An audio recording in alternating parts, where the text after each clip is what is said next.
ನಮಸ್ಕಾರ ವೀಕ್ಷಕರೇ, ಇವತ್ತು ನಮ್ಮ ಸ್ಪೆಷಲ್ ಪ್ರೋಗ್ರಾಮ್ ಬಿಗ್ ಬೈಟ್ಸ್ನಲ್ಲಿ ತೀರ ಧರ್ಮಜ ಉತ್ತಪ್ಪನವರು ಜಿಲ್ಲಾ ಕಾಂಗ್ರೆಸ್ನ ಅಧ್ಯಕ್ಷರು, ಯಶಸ್ವಿ ಅಧ್ಯಕ್ಷರು ಅಂತಲೂ ಕೂಡ ಎಲ್ಲರೂ ಹೇಳ್ತಾ ಇದ್ದಾರೆ.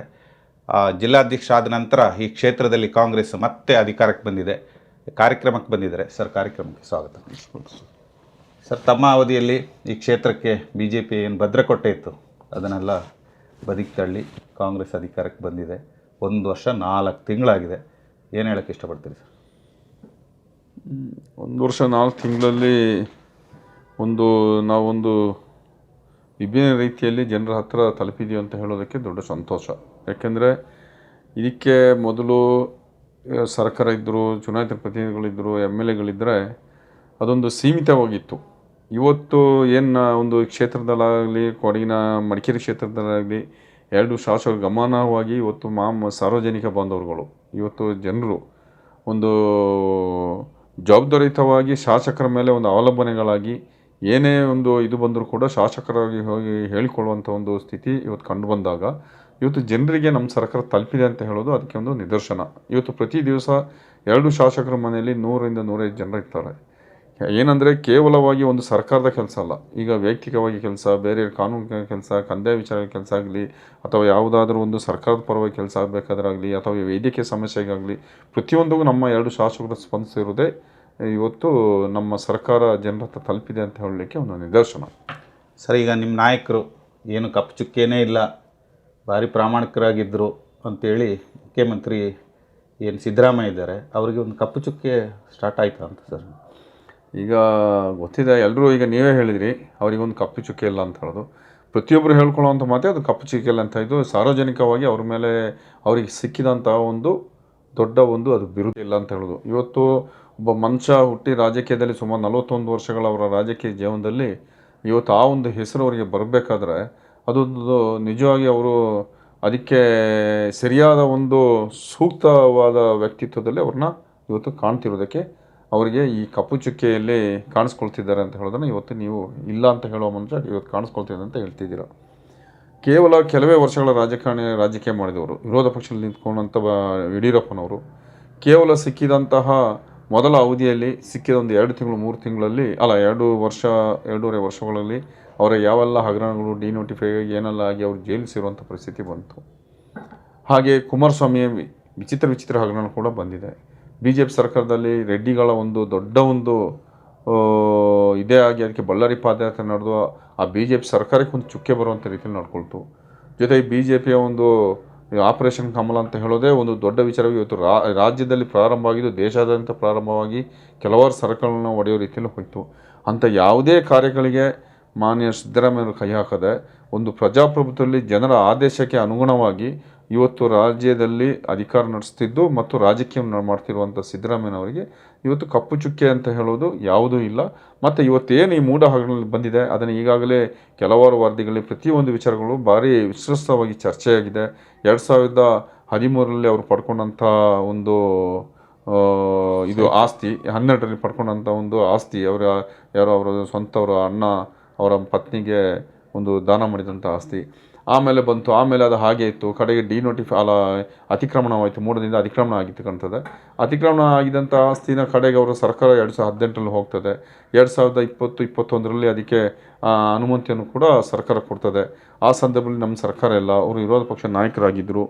ಜೊತೆಗೆ ಆ ಸಂದರ್ಭದಲ್ಲಿ ಮೈಸೂರು ಮೂಡ ಇದ್ದಿದ್ದು BJP ಅವರ ಹತ್ರ ಇದ್ದಿದ್ದು BJP ಅವರು, ಜನತಾದಳದವರು, GT ದೇವೇಗೌಡರು, ಇವತ್ತೇನು ಅವರ ಕೋಯಲೇಷನ್ ಗೌರ್ಮೆಂಟ್ ಅಂತ ಇದೆ ಆ ಗೌರ್ಮೆಂಟಿನ ಇವರೇ ಶಾಸಕರಾಗಿದ್ದಿದ್ದು. ಇಂಥ ಒಂದು ಸಂದರ್ಭ ಇದ್ದಾಗ ಇದು ಅವತ್ತು ಯಾವ ರೀತಿ ಕಾನೂನಾತ್ಮಕವಾಗಿ ಇವತ್ತು ನಾನು ಅದನ್ನು, ಯಾಕೆಂದರೆ ತುಂಬ ಆ ವಿಚಾರದಲ್ಲಿ ಮಾತಾಡಿ ಇವತ್ತು ಎಲ್ಲರಿಗೂ ತಿಳಿದಿರುವಂಥ ವಿಚಾರ, ಅದನ್ನೇ ನಾವು ಹಿಂದೆ ಕೇಳುವ ಅವಶ್ಯಕತೆ ಇಲ್ಲ.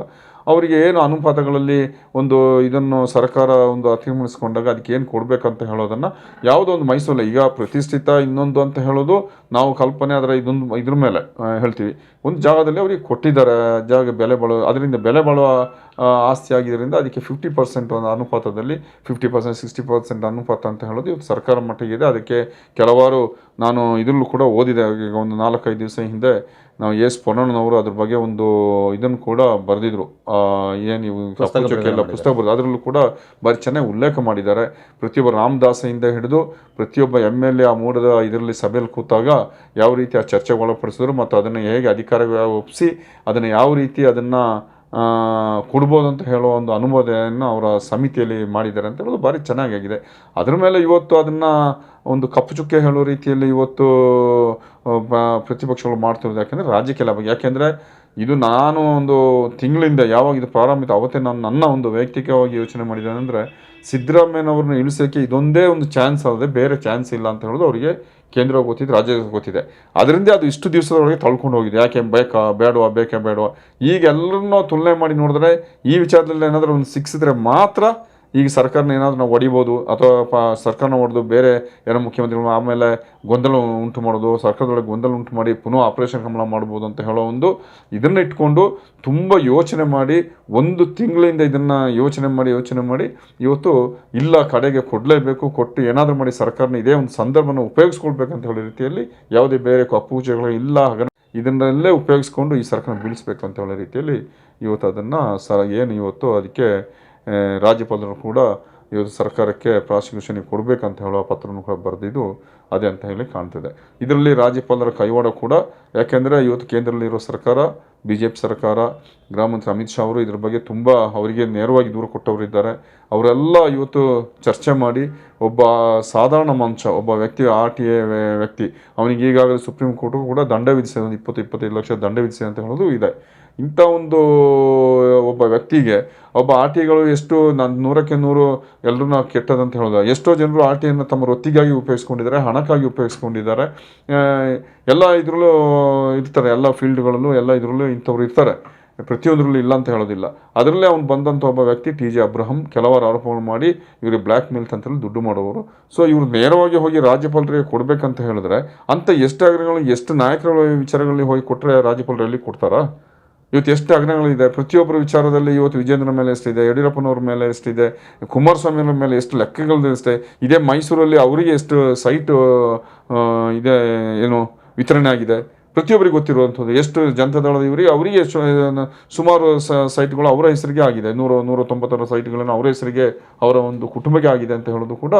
ಗವರ್ನರ್ ಆಫೀಸ್ ಏನು ಇದಾಯ್ತಾ ಅಂತೇಳಿ ಸರ್, ಏನು ನಿಮ್ಮ ಪರವಾಗಿ ಆಗಲಿಲ್ವಾ ಅಂತೇಳಿ? ಇಲ್ಲ, ಗವರ್ನರ್ ಅಷ್ಟೇ, ಗವರ್ನರ್ ಕೂಡ ಯೋಚನೆ ಮಾಡಿರ್ತಾರೆ, ಅವ್ರಿಗೆ ಕೂಡ ಒತ್ತಡದ ಮೇಲೆ ಮಾಡಿರ್ತಾರೆ ಅಷ್ಟೇ. ಒಬ್ಬ ವ್ಯಕ್ತಿ ಕೆಲವೊಂದು ಸಂದರ್ಭದಲ್ಲಿ ಇಲ್ಲೋದ್ರೆ ಇಷ್ಟು ದಿವಸ ಇದಕ್ಕೆ ಅವಕಾಶ ಬೇಡ, ತಪ್ಪಂತ ಹೇಳಿ ಇವ್ರ ಮೇಲೆ ಪ್ರಾಸಿಕ್ಯೂಷನ್ ಮಾಡಿಸ್ಬೇಕು, ಇವ್ರ ಮೇಲೆ ಕಪ್ಪು ಚೊಕ್ಕೆ ಇದೆ, ಇದರಲ್ಲಿ ಹಗರಣದಲ್ಲಿ ಒಳ್ಳೆಯ ಒಂದು ಅಂಶಗಳಿದೆ, ಇದಕ್ಕೆ ಸರಿಯಾದ ಮೆಟೀರಿಯಲ್ಗಳಿದೆ ಅಂತ ಹೇಳಿದರೆ ಇಷ್ಟು ದಿವಸ ಈ ಹಗರಣಕ್ಕೆ ಬೇಕೈತಿಲ್ಲ. 10 ದಿವಸಗಳಲ್ಲಿ ಪ್ರಾಸಿಕ್ಯೂಷನ್ ಕೊಡ್ತಿದ್ರು.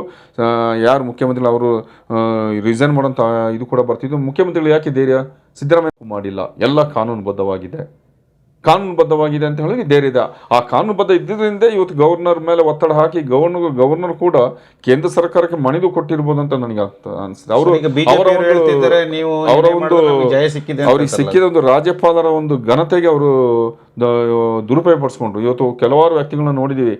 ಎಷ್ಟೋ ವ್ಯಕ್ತಿಗಳು ಒಂದು ಅಧಿಕಾರದಲ್ಲಿದ್ದಾಗ ಒಂದು ಇವರು ಜಡ್ಜ್ಗಳಾಗಲಿ ಅಥವಾ ಒಬ್ಬ ಅಡ್ಮಿನಿಸ್ಟ್ರೇಟರ್ ಆಗಲಿ ಅಥವಾ ಒಬ್ಬ ಅಧಿಕಾರವನ್ನು ನಡೆಸುವಂಥ ಜಿಲ್ಲಾಡಳಿತ ಒಬ್ಬ ಪ್ರಮುಖರಾಗಿರಲಿ, ಕೆಲವೊಂದು ಸಲ ಏನೋ ವಿಚಾರಗಳು ಬಂದು ಸತ್ಯದ ಮೇಲೆ ಹೋಗಬೇಕು, ಇದು ಸತ್ಯದ ಮೇಲೆ ಹೋಗಿಲ್ಲ, ಒತ್ತಡದ ಮೇಲೆ ಹೋಗಿದ್ದಾರೆ ಅಷ್ಟೇ. ಸರ್, ಈಗ ನಮ್ಮ ಗವರ್ನರ್ ಅವರು ಗ್ಯಾರಂಟಿ ಯೋಜನೆ ಬಗ್ಗೆ ಶ್ಲಾಘನೆ ವ್ಯಕ್ತಪಡಿಸಿದ್ರು.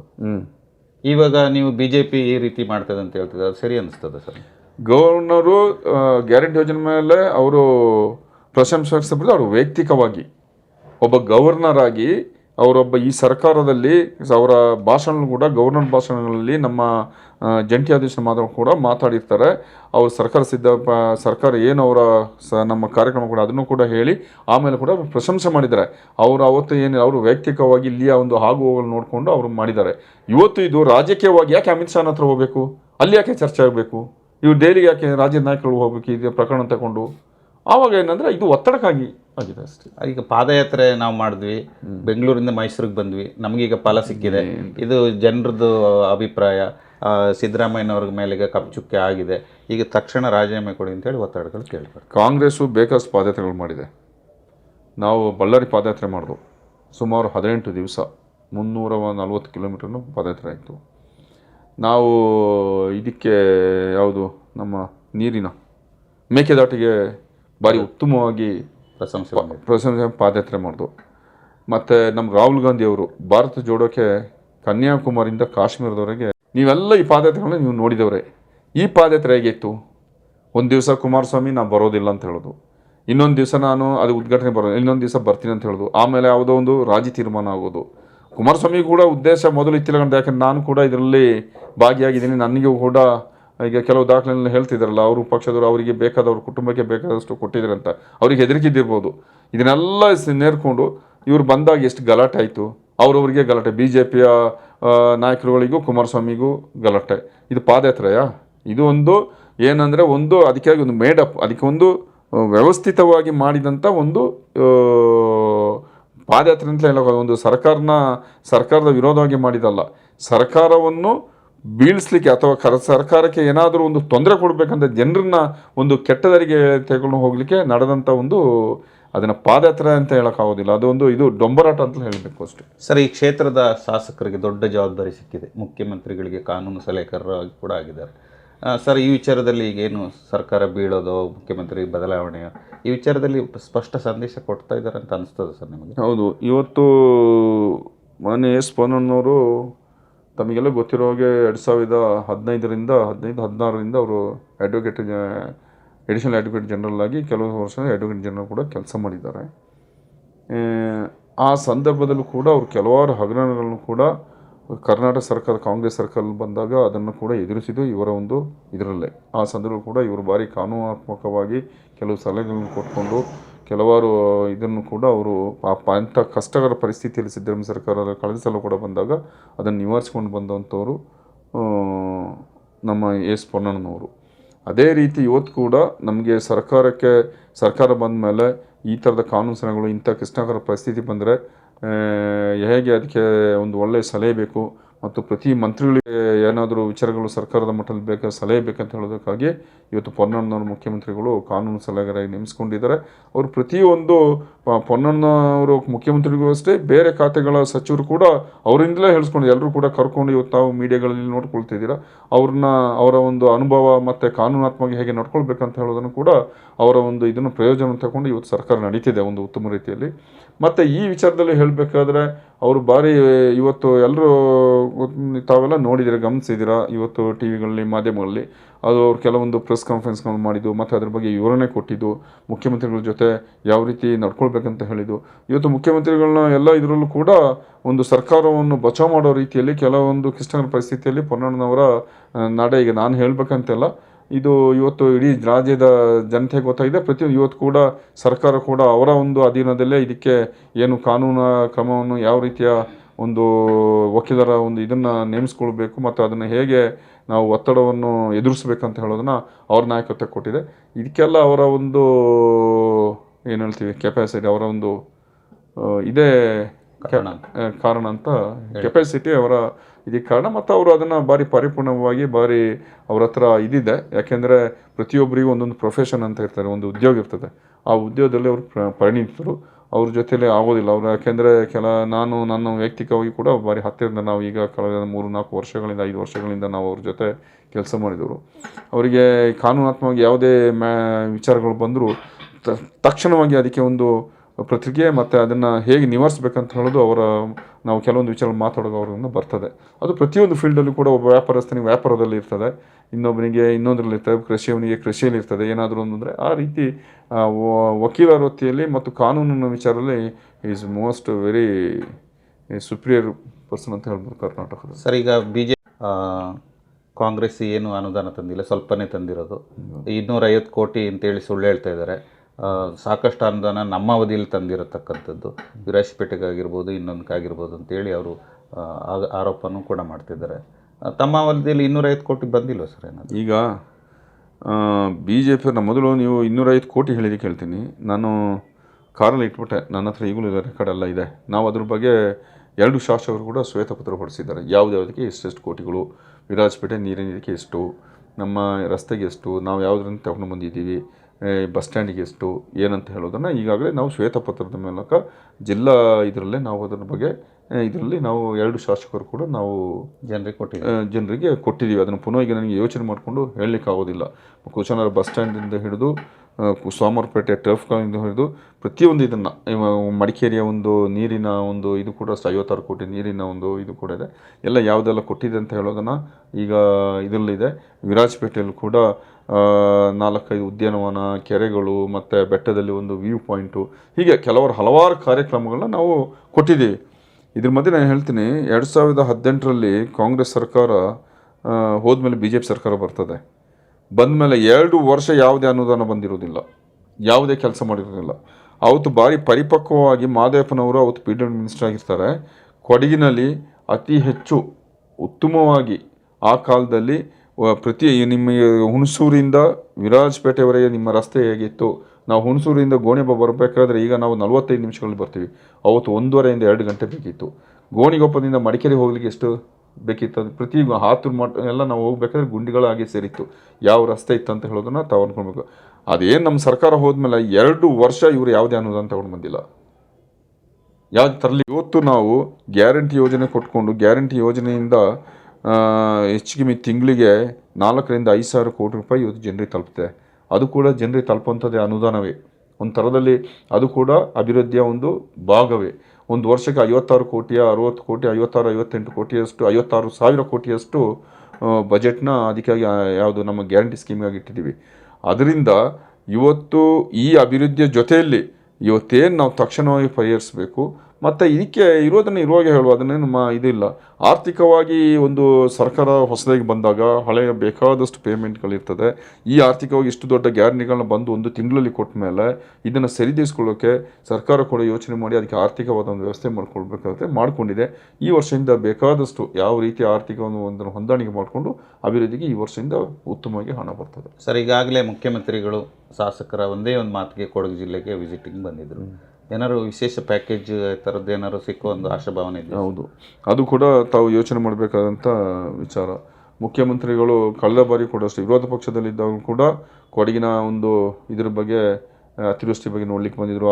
ಆ ಸಮಯದಲ್ಲೂ ಕೂಡ ಸರ್ಕಾರದಲ್ಲಿದ್ದವರು ಯಾವುದೋ ರೀತಿಯ ಕೆಟ್ಟ ಒಂದು ಅವರ ಒಂದು ವಿಚಿತ್ರ ಒಂದು ಭಾವನೆಯ ಒಂದು ಆಟವನ್ನು ಕೂಡ ಮೊಟ್ಟೆಸ್ತು, ಇನ್ನೊಂದು ಮಾಡಿ ನಮಗೆ ಕೆಟ್ಟ ರೀತಿಯ ಒಂದು ಆಟನ ಆಡಿದ್ರು. ಆದರೂ ಕೂಡ ಮುಖ್ಯಮಂತ್ರಿಗಳಾಗಿ ಈಗ 2ನೇ ಬಾರಿ ಒಂದು ಸಲ ತಮ್ಮ ಕಳೆದ ಮೇ ತಿಂಗಳಲ್ಲಿ ಕೂಡ ಏಪ್ರಿಲ್ ತಿಂಗಳಲ್ಲಿ ಕೂಡ ವಿರಾಜಪೇಟೆಗೆ ನಮ್ಮ ಈ ಗ್ಯಾರಂಟಿ ಇದರ ಅನುಷ್ಠಾನಕ್ಕೆ ಅಂತ ಬಂದಿದ್ರು. ಅದಾದಮೇಲೆ ಮೊನ್ನೆ ಎಷ್ಟೋ ಒತ್ತಡಗಳಿದ್ರು ಕೂಡ ನಮ್ಮ ಶಾಸಕರು 2 ಪೊನ್ನಣ್ಣ ಮತ್ತು ಮಂತ್ರಿಗಳು ಇಲ್ಲ, ಕೊಡಗಿ ನಾನು ಭೇಟಿ ಕೊಡಲೇಬೇಕು, ಭಾರಿ ಮಳೆ ಆಗಿದೆ, ರಸ್ತೆಗಳು ಮತ್ತು ನಮ್ಮ ಕುಟ್ಟ ಶ್ರೀಮಂಗಲ ರಸ್ತೆ ಇದು ಹಾಳಾಗಿದ್ದು, ಅದು ಕೂಡ ಒಂದು ದೊಡ್ಡ ವಿಚಾರವಾಗಿ ರಾಜ್ಯದ ಮಟ್ಟದಲ್ಲಿ ಹರಿದಾಡಿತ್ತು.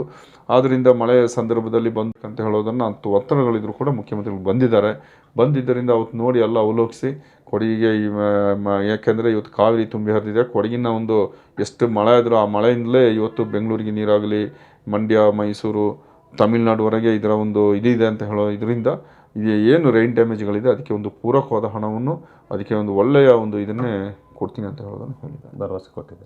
ಸರ್, ಈಗಾಗಲೇ ಇನ್ನೇನು ಕೆಲವು ತಿಂಗಳುಗಳಲ್ಲಿ ಜಿಲ್ಲಾ ಪಂಚಾಯತ್ ಚುನಾವಣೆ ಬರ್ತದೆ, ಪ್ರಕ್ರಿಯೆಗಳು ಆರಂಭ ಆಗಿದೆ ಸರ್. BJP ಅವರು ಹೇಳ್ತಾರೆ ನಾವು ಈ ಸರಿ ಜಿಲ್ಲಾ ಪಂಚಾಯತಿಲಿ ಮತ್ತೊಮ್ಮೆ ಗೆಲುವನ್ನು ಸಾಧಿಸ್ತೀವಿ. ಈಗ ಅವರು ಜಿಲ್ಲಾ ಪಂಚಾಯತ್ ಚುನಾವಣೆಯ ಪ್ರಕ್ರಿಯೆ ಸರ್ಕಾರ ಯಾವ ರೀತಿ ಕಳೆದ 3 ವರ್ಷಗಳಿಂದ ಅದು ಒಂದಲ್ಲ ಒಂದು ಕಾರಣದಿಂದ ಮುಂದೂಡಿಕೆ ಆಗ್ತಾ ಹೋಗ್ತಿದೆ. ಈಗ ಅದಕ್ಕೆ ಏನುಂಟು, ಈಗಾಗಲೇ ಡಿಲಿಮಿಟೇಷನ್ ಎಲ್ಲ ಆಗಿದೆ. ಆದರೂ ಕೂಡ ಪುನಃ ಈಗ ಪೊನ್ನಪೇಟೆ ಮೊನ್ನೆ ಪಟ್ಟಣ ಪಂಚಾಯತಿ ಅಂತ ಆಯಿತು. ಪಟ್ಟಣ ಪಂಚಾಯತ್ ಆದಮೇಲೆ ಈಗ ಪುನಃ ಹೊಸದಾಗಿ ಪುನಃ ಆಗಬೇಕಾಗ್ತದೆ. ಇನ್ನು ಯಾವೆಲ್ಲ ಜಿಲ್ಲೆಯಲ್ಲಿ ಏನೇನಾದ ಪಟ್ಟಣ ಪಂಚಾಯತಿ ಆಗಿದೆ ಅಂತ ಗೊತ್ತಿಲ್ಲ. ಪುನಃ ಇನ್ನೊಂದು 2 ತಿಂಗಳು ಇದು ಪುನಃ ಡಿಲಿಮಿಟೇಷನ್ ಹೊಸದಾಗಿ ಆಗಬೇಕು. ಜಿಲ್ಲಾ ಪಂಚಾಯತ್ ಕ್ಷೇತ್ರ ಪಟ್ಟಣ ಪಂಚಾಯತಿಯವರು ಜಿಲ್ಲಾ ಪಂಚಾಯತಿಗೆ ಬರೋದಿಲ್ಲ.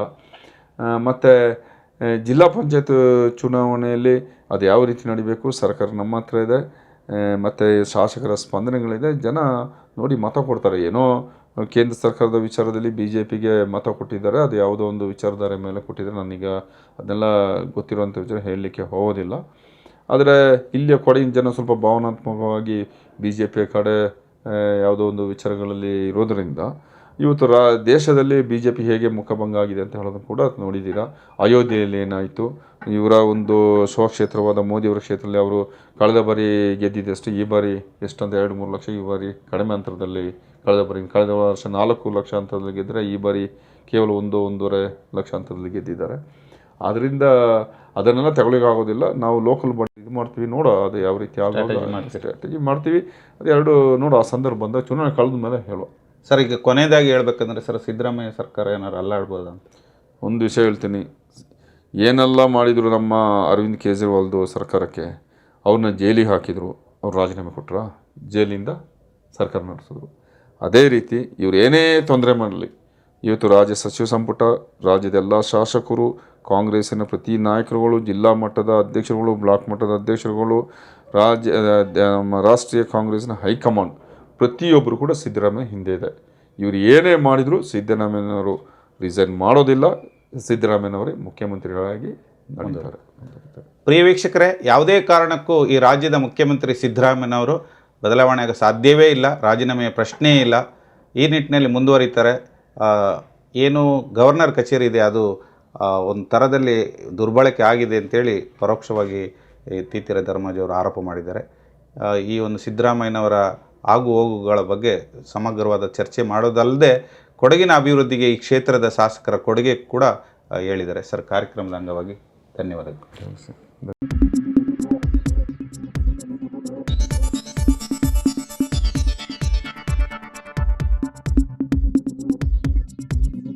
ನಾನು ನಿಮ್ಮ ಜಗದೀಶ್, ಕೊಡಗು ಧ್ವನಿ ಡಿಜಿಟಲ್ ಮೀಡಿಯಾದಿಂದ. ನಮ್ಮ ಚಾನಲನ್ನು ಸಬ್ಸ್ಕ್ರೈಬ್ ಮಾಡಿ, ಲೈಕ್ ಮಾಡಿ, ಶೇರ್ ಮಾಡಿ.